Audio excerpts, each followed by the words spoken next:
One more dose. Hello agents, and welcome back to another Division build video. Today I've got the third video for my Boss 1 guide that I've been doing over the last couple of days, and this is the healer build that you can run in that fight. As I've said previously, everyone can run DPS and take one healer, and you can really get through this fight in as quick as 10 seconds. You can take the boss down. It's really easy with a few combination of a few nice things. Now this first build that I'm showing you is actually dependent on you having completed the raid before, because it requires the chest piece. But don't worry, I am going to show you a different build that doesn't require the chest piece that we have used many times before, and it works just as well. First of all, we're going to start off with the specialization. As you can see, I've gone with the crossbow, I've gone with survivalist. And there's a couple of reasons why that's important for the healer. If you don't already know, you get 15% increased outgoing healing. But then we also get group members get 10% bonus damage to targets with status effects. Now during this fight we're very static, we're in one place. And as you can see, you get the fire grenade with it as well. So it's really easy for your healer to give your whole team a huge boost of damage. Not only are they going to boost damage in that way, they're also going to boost damage from the gear set as well. Weapon wise, I've got an MK17 with reformation on. Headshots grant 30% skill repair for 15 seconds. And it's just a headshot, you don't have to do any damage, which is also really nice. And second, I've been trying out Future Perfect on an M1A because M1As hit really hard. I was just seeing if it gave me a chance to get overcharged an extra way if the opportunity arose. Pistol, you can run whatever you want, but chances are now I'll be swapping that out for my newly acquired Regulus, which is really good because as you can see, look at how hard it hits, even on an all yellow build, and even compared to the Liberty, which hit really hard already.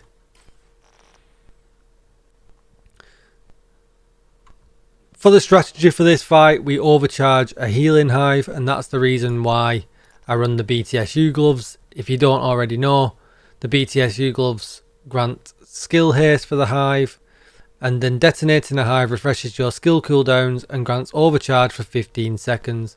If at skill tier 6, this effect also applies to all allies, which obviously I am. And allies receiving this effect are unable to benefit from it again for 2 minutes. So really great, really good. I'm all yellow build, so everybody is benefiting. And when I break the hive, I'm instantly just going to put it straight back down for an overcharged hive. Then we'll move to the backpack. Because I'm only using one yellow, it makes sense to run an Alps because you get 20% repair skills just for the one piece brand bonus. Obviously it's core attribute yellow. Max your repair skills, get some skill haste in if you can, and get a decent repair skills mod in there. I'm going with safeguard. I'm always going to be at full armor because of the sheer amount of overcharged healing that's going to be going on. So it makes sense to run safeguard because at full armor it increases my total skill repair by a further 100%. Then we're going to use 4-piece Future Initiative, and as you can see, the 2 pieces give us 30% repair skills, 3 pieces gives us 15% skill haste with another 30% skill duration, and 4 pieces gives us ground control. Increases you and your allies' total weapon skill damage by 15% when at full armor. So another boost of damage to your team by just being a healer. And when you repair an ally, you and all your allies within 5 meters are also repaired for 60% of that amount. So really nice extra added benefit there. Repair skills, of course, that's what you're going to want.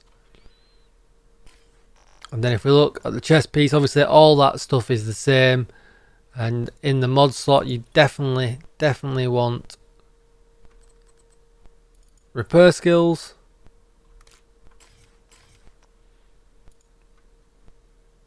But we get this talent. So we increase ground control damage bonus from 15 to 25. which makes it even better. If you've got the chest piece, if you've been lucky enough to complete the raid and get one, or you've completed the raid and got yourself the blueprints from doing the tasks, you can craft yourself one up and hopefully get one that has some decent stats on. Because it's core attribute yellow though, you don't really have to worry about it. Whatever attribute you get, it doesn't matter, you can just re-roll that to max repair skills. And that's the same across all the other green pieces. Just re-roll the attribute to max repair skills. You're going to want to take the hive, as I said, and then mod that up as best you can. Some health or duration doesn't matter, it's overcharged, and health doesn't really matter too much either because it's going to be overcharged. But take some health, take some extra healing, and take some range depending on what mods you've got. And then we're going to take the chem launcher heal with heal and skill hasting, and we're just going to keep firing that off, making sure everyone stays alive. And essentially you've just got to keep your teammates alive for around 10 to 15 seconds. The boss should definitely be going down during that time. Throw a fire grenade at him to give them some extra damage from your specialization as well. Other alternatives that you could run if you don't have the chest piece would be something like this. As you can see, I'm not dependent on any green gear set whatsoever, and this build will do just as good of a job. This is the one actually that I've been using. I've not been a healer really since I got the green gear pieces, but this would be the one that I've been using. It gets us through absolutely fine. I'll go over it really quickly. As you can see, the guns are the same, specialization is the same, but you're going to want to use some Alps for the repair skills, at least one piece Alps for the brand bonus for that. As you can see, I've got 2 though for some extra skill duration. You're definitely going to want to run 2 Murakami so you get the duration and the repair skills. And then just for some extra skill haste, I've gone with Hana Yu for the knees. BTSU gloves because the same principle, we're going to overcharge and use the hive. But then talent wise, as you can see, I've got safeguards still, but the other alternative is empathic resolve. Repairing an ally increases their total weapon damage and skill damage by 3 to 15% for 20 seconds and 1 to 7% for myself. Effectiveness is increased by my skill tier, and obviously I am max skill tier. So until you get them green pieces, this is definitely the best damage boost you can provide, as well as being a healer for your team. And that's your other alternative. There's obviously many other ways you can run this. As long as you've got the BTSU gloves, you could run something perhaps like this if you really wanted to as well. Just take the 3-piece bonus. If you were short on getting decent yellow pieces, 2 Murakami, and as you can see, as an Alps, 2 Murakami gives us repair skills and skill duration. But what you would need to do for sure would be to put the BTSU gloves on there anyway. And you could run something like that. So plenty of variations. Because you're overcharged and it's only you only need to rely on it for 10 to 15 seconds, you can actually slack on the healer gear for this first fight. I wouldn't recommend it for any of the other fights in the game, but for you just to be an overcharged healer, a variation like this would absolutely work. And we could change these knee pads to perhaps something like this and put them on so we get the 3-piece bonus back as well. So you've got quite a few different variations that you can run.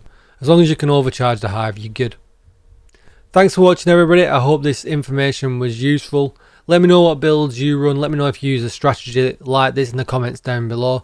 Come and check me out over on Twitch, twitch.tv/DJTICKLE. Do check out the guide for this first fight on my YouTube channel. The link is in the description.